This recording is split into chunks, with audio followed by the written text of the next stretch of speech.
fly fishing can be likened more to a hunt than to a search.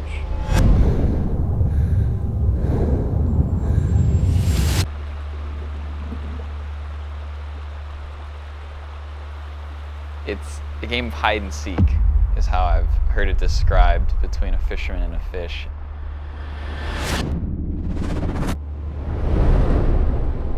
And throwing different flies, throwing different colors, sizes, whatever it is, and trying to figure out down to the last little detail what is going to work to fool the fish. And these fish are smart. These fish have better eyesight than we do. And to make them fall for a fly, that's just a hook and some feathers and some yarn. It takes a lot.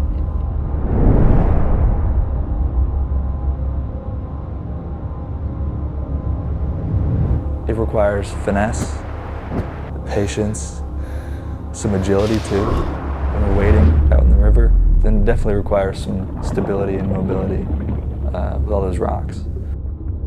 If it's a big fish, I mean, that adrenaline spike, really, I mean, fishermen love it because you just wait for it, and then in a split second, it can happen at any time. You have like your heart beating so fast.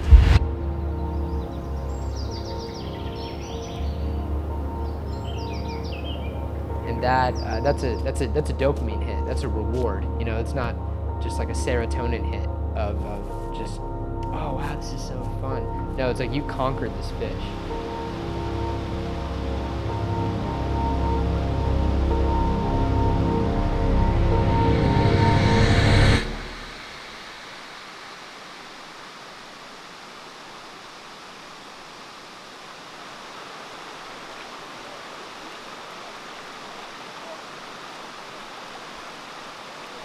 I got into fishing when I was about 11 or 12.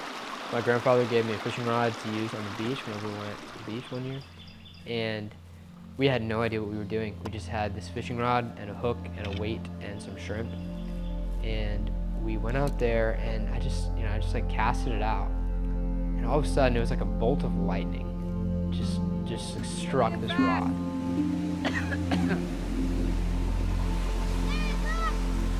Look at you, baby! Look at you! Where's Papa? We ended up catching like 8 ladyfish that day, and right, they're like pretty big, and really strong, and it was a blast.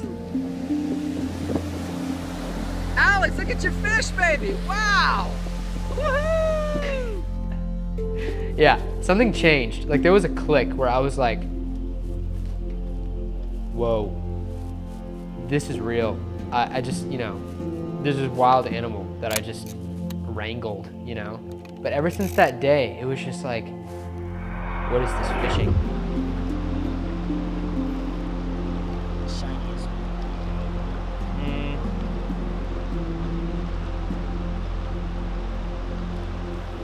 What got me to fly fishing was actually one of my sister's friends named Nick Linder. And he took me fly fishing, and it was probably one of the hardest things I've ever tried to do, like right off the bat.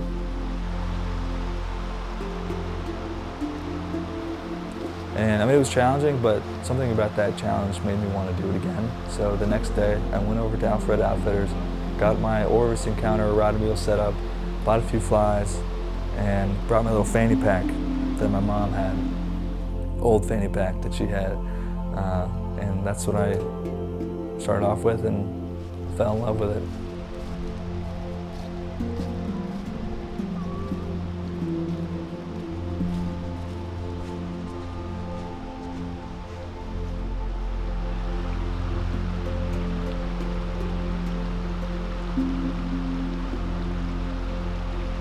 Started off at a young age fishing. My dad got me into it.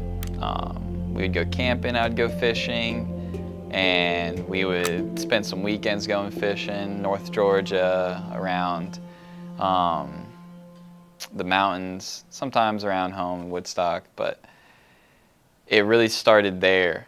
But it really didn't get serious until about high school.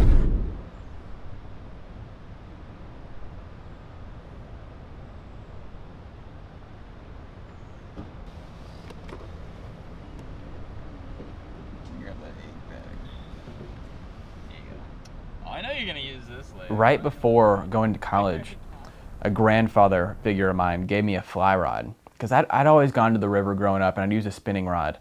And we'd catch trout. I thought it was awesome. But he finally gave me a fly rod and I had no idea how to use it.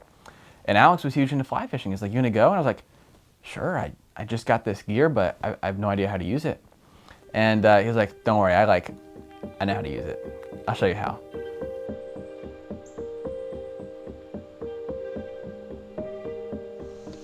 So fun fact, I got this GoPro when I was in 8th grade. And I got this fly rod when I was in 7th grade. And now I'm in 16th grade. And we're still going. So my connection to the group is Alex. And I went to high school with him. Didn't know him too well. He was always kind of a friend of a friend. Well, not bad. Landed 2 fish just now. Not bad. I went to high school with Mathew, but we didn't know each other super well, and we started fly fishing in college together, and now we're great friends. And Evan and Nicholas, I didn't know them until our first year, or honestly our second semester of freshman year of college, and we went on this trip, and it rained the whole time.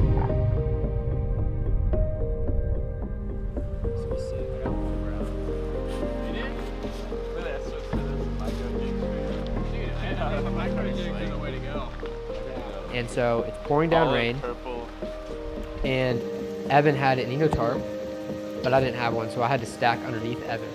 And yeah, picture like the Eno-tarp is here, Evan is right under the Eno-tarp, and I'm right under Evan. But the rain was raining, it was raining so hard that the rain was blowing horizontally. And so I woke up at like 4 in the morning, and I'm soaked. And when you're camping and you're wet, there's no going back. And wake up and it's raining, and it's freezing cold out when you wake up. When you go camping, it's like always cold. And Evan is like tucked up underneath the Eno-tarp, so he's protected from the sideways rain. And I hear him rustling around. I'm like, Evan, good morning. Good morning. And I'm like, oh my gosh. I'm like, hey, Alex. And I see him turn over, shivering like crazy. And he's like, yeah. And I'm like, are you cold? And he's just like shivering, yeah. And I was like, oh my gosh. And he goes, Hey, are you like freezing cold? And he's like, no, I'm chilling. And he goes, dang. and there was just this moment of silence that was so precious. And we both just started dying laughing. And yeah, after that I didn't feel so cold. But I mean, yeah, it's so funny. What you're gonna do is it's crazy. You're gonna throw it the fastest chute of water you see, and you can just tell that it's deeper. You're gonna throw it at the very top of it, and you're just gonna let it roll down. And you're just gonna keep the line tight, and then you're just gonna see your line go back. You're just gonna have to hook it. So at the start of this semester, I think we were all ready to be back together, and we were all excited for the fall to kind of like have some crowning jewels of trips to kind of finish off our college experience together.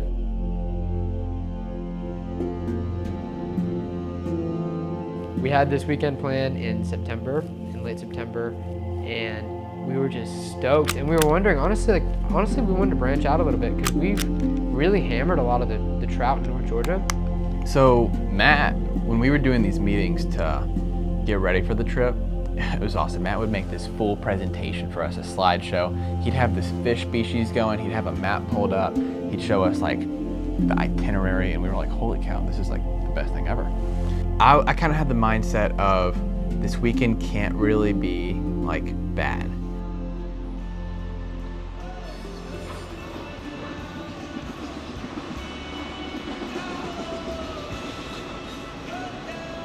We originally were supposed to go for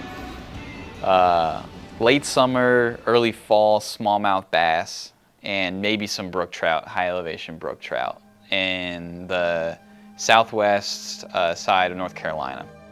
I know initially we had talked about doing like a longer trip, like a 3-day trip, full 3 days, where we would hit 2 species, smallmouth and a big river, and then we'd go up closer to the mountains and get some brook trout. It's really not that bad. And lo and behold, the weekend that we planned, somehow, to our luck, was the weekend of the worst hurricane to ever hit that area, ever.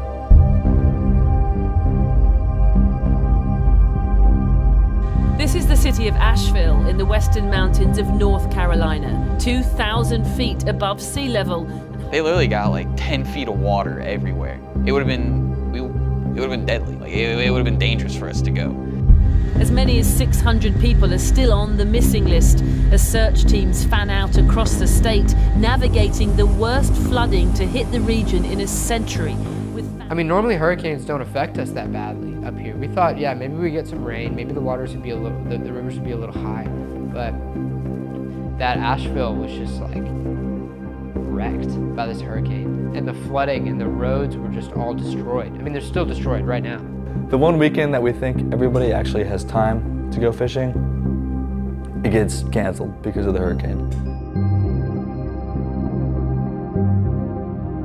When that hurricane did come in and we had to cancel the trip, I was bummed. I really wanted to do this. I had never fished for smallmouth bass before because that was one of the species that we were targeting for that first idea. I had never fished for smallmouth bass, and I knew that the scenery would be insane. I personally was pretty discouraged because I was like, man, that was it. That was the weekend to do it for all 5 of us for free. And so the weeks leading up to that weekend in November that we were able to go, it started, the clouds started to part, and we started to realize like maybe we'll still be able to do this semester, in this last year of college. And one last hurrah to remember.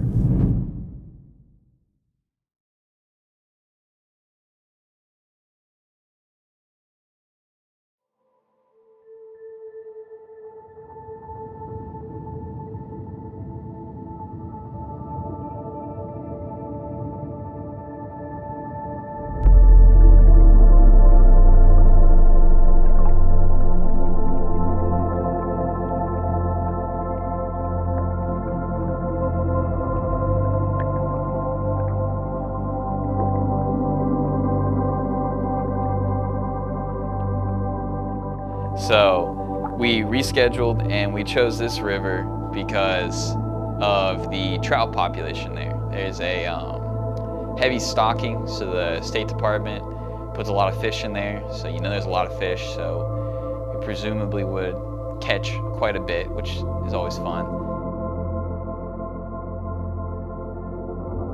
I kind of had the mindset of this weekend can't really be like bad. I was like, I'm going to hang out with some of my buddies and we're gonna fish.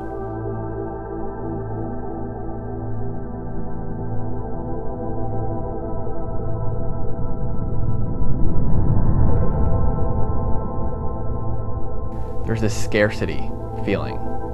Okay, there's this feeling of the fish being scarce and you have to catch one before someone else, or else you're not gonna catch any fish.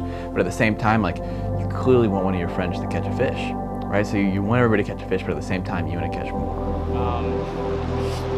Alex drove down to this spot, I ran down to this spot. Matt sped walked. Nelly's tracking behind me. My fishing experience, from a number of fish caught, was not successful. I have spent more time doing this, untangling my line, than I have with my line actually in the water. In this, everybody else was catching fish. Matt, Alex, Evan, the numbers were skyrocketing. Alex caught a hog, Matt caught a hog, Evan caught a beautiful brook trout. And I'm sitting here with a big fat goose egg over my head, and you know, it's very hard for me specifically to enjoy fishing when everybody else around you is catching some crazy fish.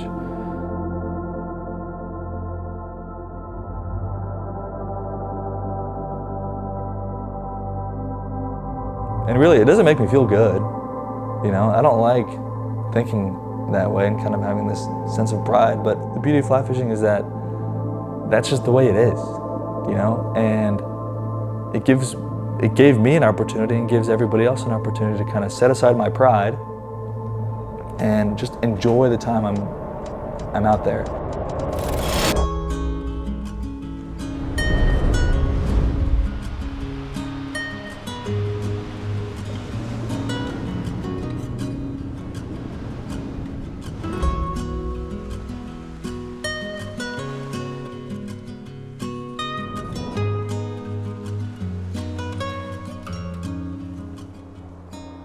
It kind of goes back to knowing that you are not the one in control of all things, and kind of knowing our place, knowing that failure is like a part of life.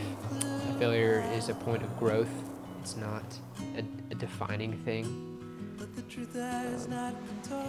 But like, yeah, what is success without failure? Like how do you rejoice in success if you don't really understand what failure tastes like? You know how sour it is. It's kind of how you know how sweet success is. Check this guy out.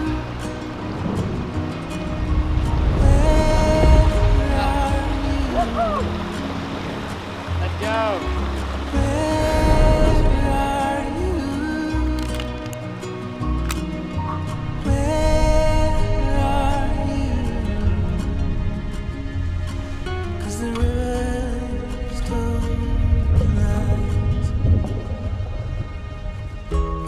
But like success now, fly fishing, looks like going out on the river and just resting, right? Hanging with my friends, even if I don't catch anything.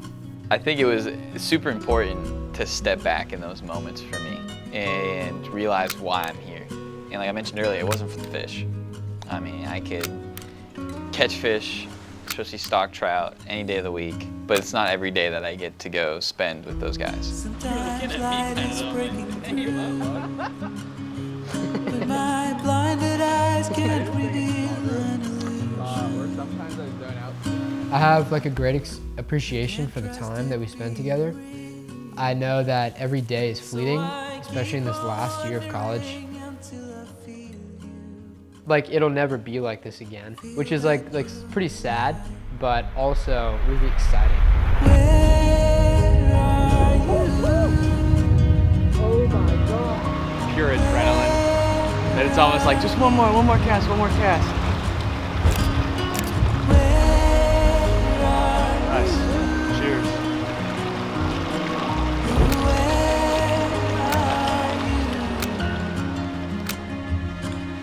The rivers told me lies. Where are you? Where are you? Where are you? Oh, where are you? It's an excitement that like things are never going to be like this again, and so let's like go all in. And go all in for each other and be there with each other.